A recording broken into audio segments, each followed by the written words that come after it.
Pier Paolo Pasolini,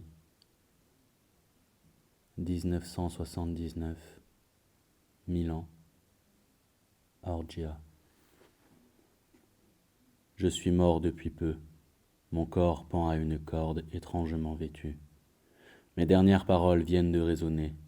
Il y en a eu un finalement qui a fait un bon usage de la mort. Oui, c'est ce que j'ai dit avant d'être un pendu qui se balance arrangé de façon vraiment abominable. Jeter un regard en arrière, comme un flashback, sur les derniers actes significatifs et typiques de ma vie. À présent, c'est la seule chose que j'ai envie de faire. Mais comme un mémorialiste ou un auteur d'aphorismes, à cause sans doute de la trop grande sagesse due à la mort.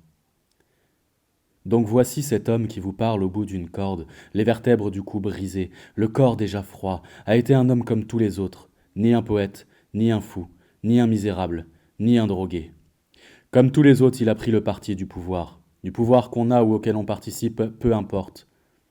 Et puis appartenir au parti du pouvoir, cela ne veut pas dire être un homme de parti. Au contraire, celui qui accepte d'être le détenteur tranquille, anonyme, estimé, d'une parcelle de pouvoir si petite qu'elle soit, celui-là veut, avec la force animale de l'instinct, que son existence et celle d'autrui soient grises, sans choix et sans passion.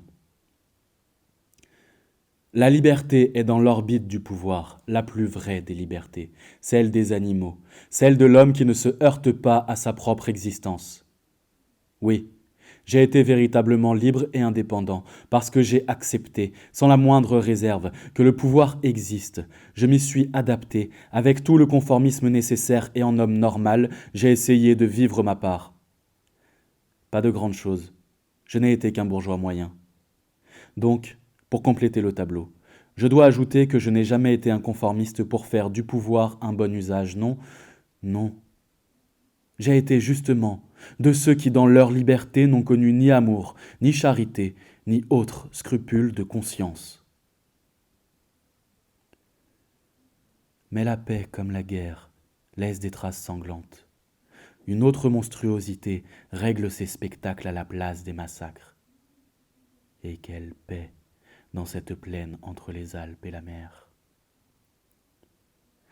Pourquoi donc ai-je pu vivre en paix dans une période de paix du monde ?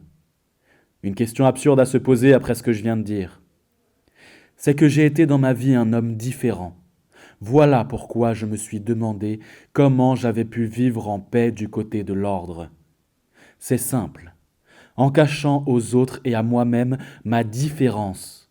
Jamais elle n'a été examinée, comprise, discutée, acceptée, manipulée.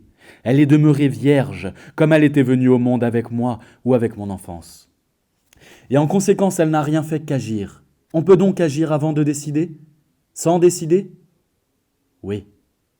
Je n'ai examiné, compris, accepté, discuté, manipulé ma différence que dans les minutes qui ont précédé ma mort. Juste le temps qui m'était nécessaire pour m'ôter exemplairement la vie.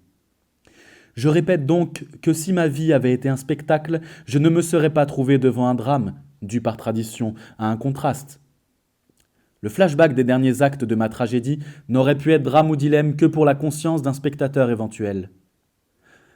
Maintenant que je suis mort, voici que m'apparaissent les termes de ce dilemme, que nul spectateur ne voudrait accepter et dont il se défendrait en protestant, en sifflant ou en téléphonant, je pourrais même en jurer, à la police. Est-ce que la différence a le droit de demeurer toujours égale à elle-même, de n'être rien d'autre que la mesure du scandale ? Ne doit-elle pas plutôt devenir autre scandale ? Qu'est-ce donc en somme que la différence quand elle-même ne devient pas différente d'elle-même, sinon le terme même de la négation de la norme, et donc une partie de la norme elle-même ?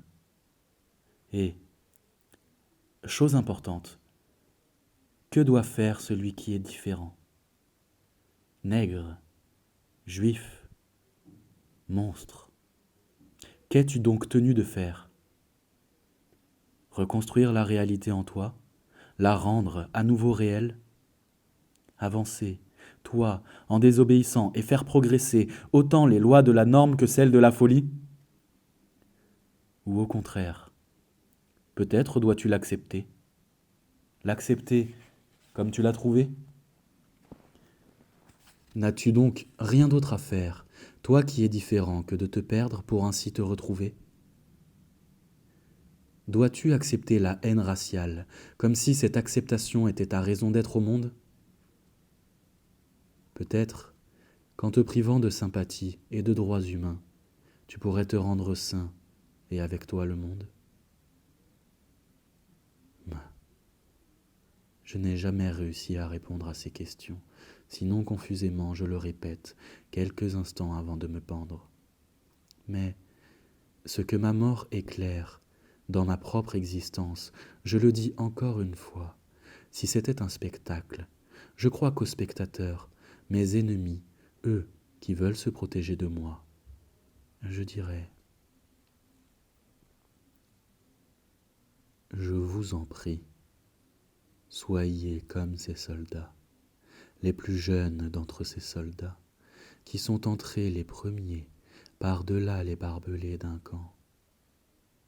Leurs yeux alors, ah, je vous en prie, soyez jeunes comme eux. C'est tout. Et maintenant, amusez-vous.